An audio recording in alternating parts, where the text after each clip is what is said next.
নমস্কার, আমি মুক্তি দে। আপনারা দেখছেন চ্যানেল @মুক্তি দে 2469। আমি সদ্য লয়কারির উপরে একটি সিরিজ আরম্ভ করেছি এবং তার প্রথম পর্বে আমি একটি বন্দিশের স্বরলিপি দিয়েছি। স্বরলিপিতে যে চিহ্নগুলো ব্যবহার করা হয় সেগুলোর সম্পর্কে আমি একটু আলোচনা করতে চাই, আর তার সাথে সাথে সেগুলো কেমন করে ব্যবহার হয়, গলায় কিভাবে ব্যবহার হয় সেটা দেখাতে চাই। কেননা এই চিহ্নগুলোর খুব ইম্পর্টেন্স আছে। কখনো কখনো ভুল জায়গায় বসে গেলে এর গায়কী চেঞ্জ করে দেওয়ার ক্ষমতা আছে। তো সেই জন্য আজকে গুরুজির পণ্ডিত মোহনলাল মিশ্রা ওনার আশীর্বাদ নিয়ে আমি এই স্বরলিপির চিহ্ন এই বিষয়ে নিয়ে শুরু করছি। প্রথমে সপ্তকের যে 7টা স্বর আছে, শুদ্ধ স্বর সা রে গা মা পা ধা নি, এগুলো চিহ্ন নিয়ে আলোচনা করব। স্ক্রিনে দেখতে পাচ্ছ মধ্য সপ্তকের স্বরের উপরে বা নিচে কোনো বিন্দুর মতো চিহ্ন থাকে না। মন্দ্র সপ্তকের ক্ষেত্রে স্বরের নিচে বিন্দুর মতো একটা চিহ্ন দেয়া থাকে, আর তার সপ্তকের উপরে, অর্থাৎ তার সপ্তকের স্বরের উপরে বিন্দুর মতো একটা চিহ্ন দেয়া থাকে। আর দুটো শুদ্ধ স্বরের মাঝে থাকে কোমল স্বর। কোমল স্বর সেই মূল স্বরের চেয়ে আওয়াজে একটু নিচু থাকে। তো সেরকম 4টে স্বর আছে, রে গা ধা নি। আমি স্ক্রিনে দেখাচ্ছি কিভাবে লিখতে হয়। আর তীব্র স্বর একটাই আছে, মা আর পায়ের মাঝে তীব্র মধ্যম। সা আর পা অচল স্বর, এদের অন্য কোনো রূপ নেই। এইবার বলি, এক বা একাধিক স্বর এক মাত্রায় থাকলে বইয়ে যে চিহ্ন দেয়া আছে সেটা আমি দিইনি। আমি যেটা ব্যবহার করছি সেটা হচ্ছে সেই স্বরগুলোর নিচে একটা রেখা টেনে আমি এই চিহ্নটাকে বুঝাচ্ছি। যেমন আমি বন্দিশটার মধ্যে দিয়েছি জগত কে এ পালন মা রে গা পা আ নি নিধা নি। এই যে নিধা, এটার নিচে আমি একটা রেখা টেনে দিয়েছি। আরেকটি ইম্পর্ট্যান্ট চিহ্ন হলো মিড়।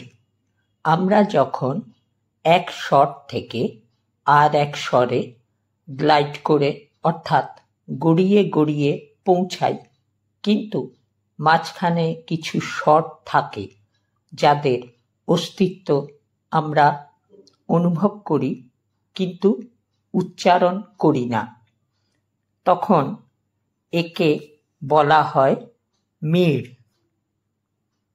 বইয়ে মিড়ের যে চিহ্ন থাকে সেটা আমি স্ক্রিনে দেখাচ্ছি, কিন্তু যে স্বরগুলির উপরে মিড় চিহ্ন থাকবে আমি সেই স্বরগুলির উপরে একটি রেখা টেনে বোঝাবো। এবার উদাহরণ,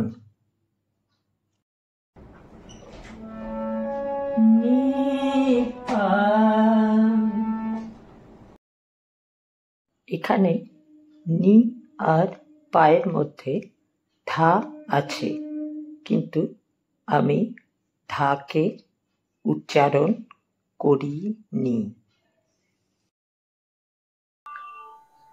যে কোনো গানের স্বরলিপিতে দুটো লাইন থাকে। প্রথম লাইনটা স্বরের লাইন আর দ্বিতীয় লাইনটা শব্দের লাইন। স্বরের লাইনে যদি স্বরের পরে ড্যাশ, মানে ইংরাজির যে ড্যাশ কিংবা আমাদেরও ব্যবহার হয়, আমরাও ব্যবহার করি,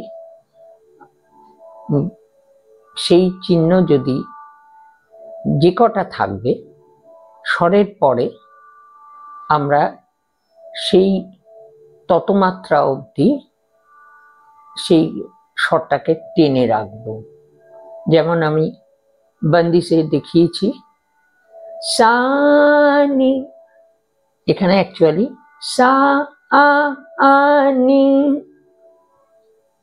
তো এই রকম হবে। আর শব্দের ক্ষেত্রে যে অক্ষরের পরে অবগ্রহ চিহ্ন বসানো হয়, এবার শব্দের ক্ষেত্রে অক্ষরের পরে যতগুলো চিহ্ন বসানো হবে, তো শেষ যে অক্ষরের আবার শেষে যে স্বরবর্ণ আছে, যেমন অ আ ই উ ই এরকম, তো সেই স্বরবর্ণ ধরে ততোধিক মাত্রা অবধি উচ্চারণ করে যেতে হবে। যেমন আমি বন্দিশে দিয়েছি পা আ র ক রো ও হে মু রা আ রি ই। এবার যদি একাধিক অবগ্রহ এক মাত্রার মধ্যে থাকে তো সেটা কিরকম হবে, যেমন একটা আমি এক্সাম্পল দিচ্ছি, শ্যামা,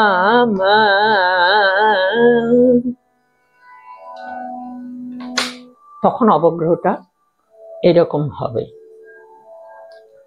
আর একটা আমরা চিহ্ন পাই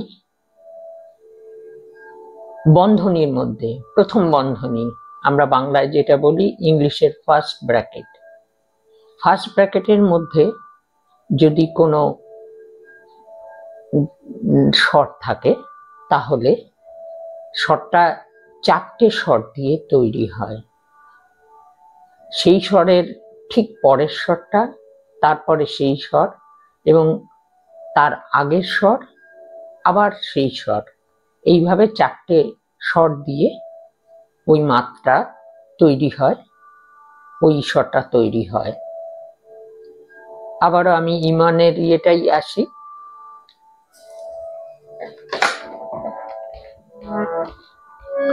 নি পা, এখানে কিন্তু পা মানে ধাপা মাপা আসছে।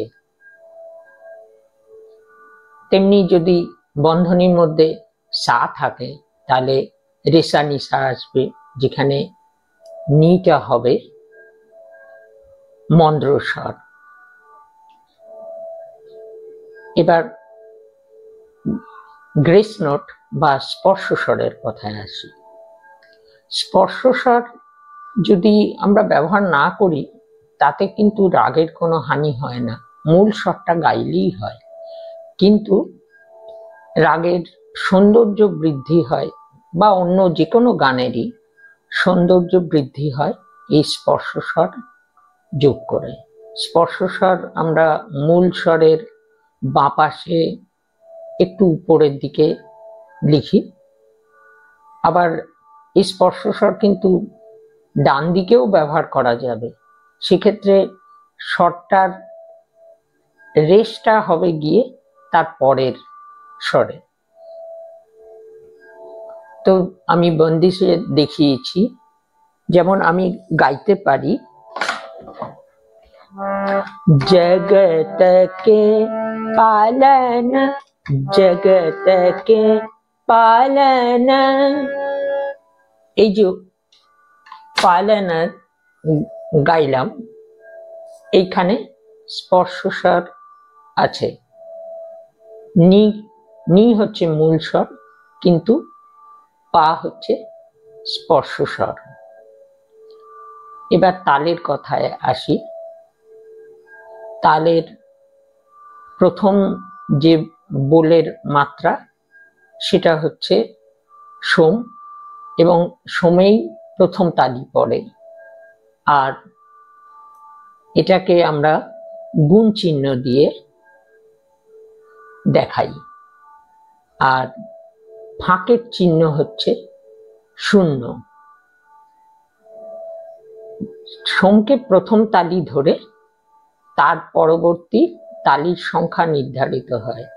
যেমন আমি ত্রিতালের ক্ষেত্রে বলছি যে প্রথমে হচ্ছে আমরা গুণ চিহ্ন দিয়ে দেখাই প্রথম বিভাগকে, তারপরের বিভাগকে দেখাই 2, তারপরের বিভাগকে দেখাই 0 দিয়ে, আর তারপরের বিভাগকে দেখাই 3 দিয়ে। এইবার স্বরলিপিতে আমি এতক্ষণ যে স্বরলিপি বলছি আমি কিন্তু ভাতখান্ডেজিকে অনুসরণ করেছি।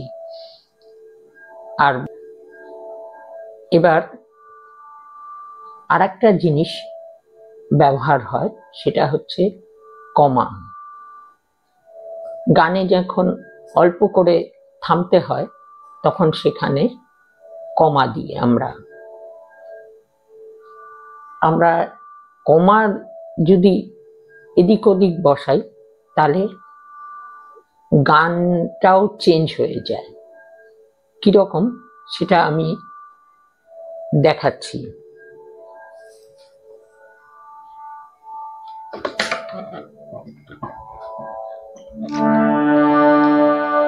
আমি একটা গানের স্বরের সমষ্টি নিয়েছি, সেটা হচ্ছে সা রে গা রে গা মা পা ধা। এবার আমি এটাকে কত রকম ভাবে দেখাতে পারি, শুধু কমাগুলো এদিক ওদিক বসিয়ে আমি সেটা দেখাচ্ছি। এটাকে আমি দেখাতে পারি সা রে গা মা পা ধা, সা রে গা মা পা ধা, সা রে গা মা পা ধা। প্রত্যেক ক্ষেত্রে কিন্তু কমাটা আলাদা আলাদা জায়গায় পড়ছে। এইবার সবশেষে বলি যে কোনো থিওরি বইয়ে কিন্তু বলা নেই তান কেমন করে লিখতে হয়। এবার সরল তান লিখতে কোনো অসুবিধা নেই, আমরা বইয়ে যেরকম দেখি সারেগামা পাধা নিসা সা নি দা পা মা গা রে সা, এই ধরনের তান লিখতে কোনো সমস্যা নেই। কিন্তু যেখানে একটু জটিল টান থাকে সেখানে কিন্তু লিখতে খুব অসুবিধা। তো আমি চেষ্টা করছি যাতে সবাই, যদি কোনো কঠিন টান থাকে, হয়তো গুরুজি করেছেন খুব ভালো লাগলো, সেটাকে অ্যানালিসিস কিভাবে করবে। তো আমি যে বন্দিশটা দেখিয়েছি প্রথম পর্বে, আমি সেটার ভিত্তি করেই 3টে তান দেখাচ্ছি।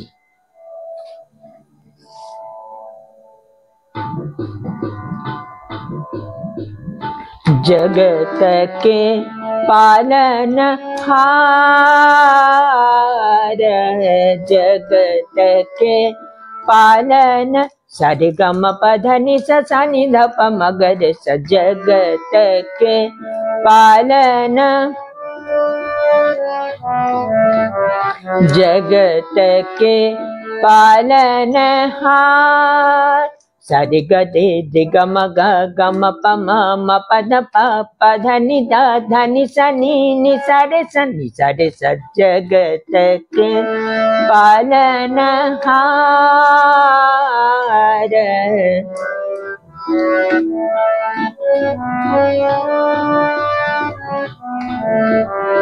जगत के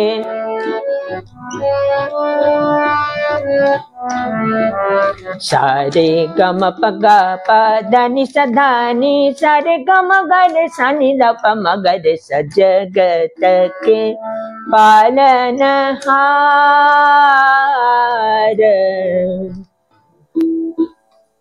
এবার এই যে তানটা লিখেছি সেটা কিভাবে লিখতে হবে? প্রথম ক্ষেত্রে সা রে গা মা পা ধা নি সা সা নি ধা পা মা গা রে সা, এটাতে কোনো অসুবিধা নেই। পরের তানটা আমি স্ক্রিনে দেখাচ্ছি কিভাবে লিখেছি।